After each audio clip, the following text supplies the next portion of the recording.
Hi all, we are Ronnie, Rachel, and our little boy Dean from Malta, and this is our story.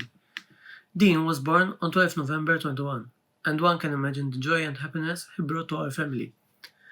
There were some early signs that something was not normal, like his crying was very strange. His sucking during breastfeeding was very weak and had hydrocele.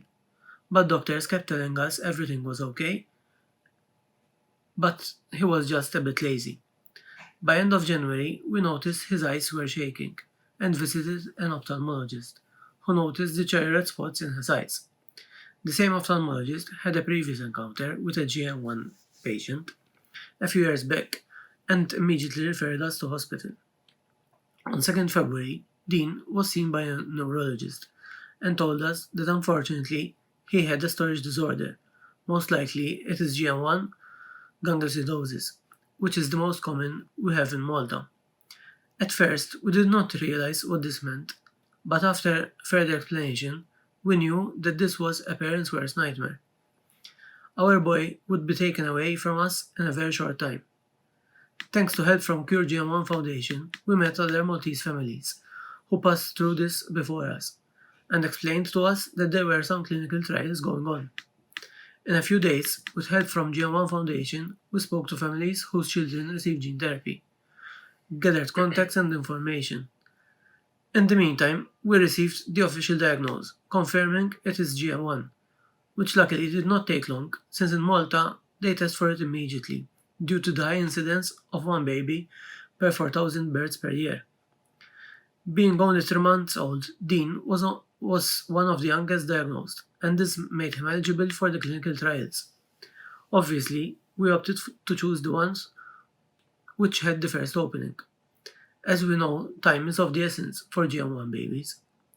It was not an easy decision. On one hand, we knew that this was a clinical trial and not a cure, which maybe will not have any impact at all. But on the other hand, we could not live with the regret of not giving him this chance.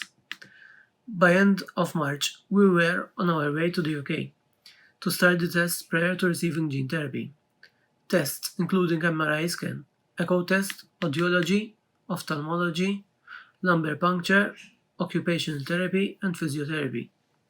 It was obvious that Dean was delayed when compared to babies his age, and also had cardiomyopathy, but he was eligible for the clinical trial.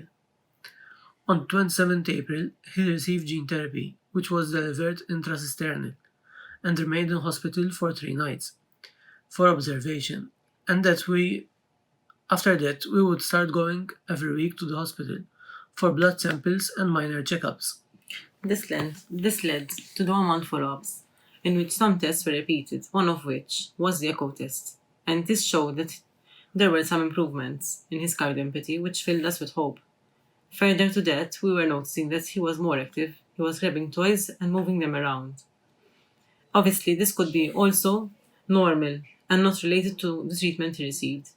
Upon our return to Malta, we would keep on being followed by the local doctors, who would be in contact with the doctors from the UK.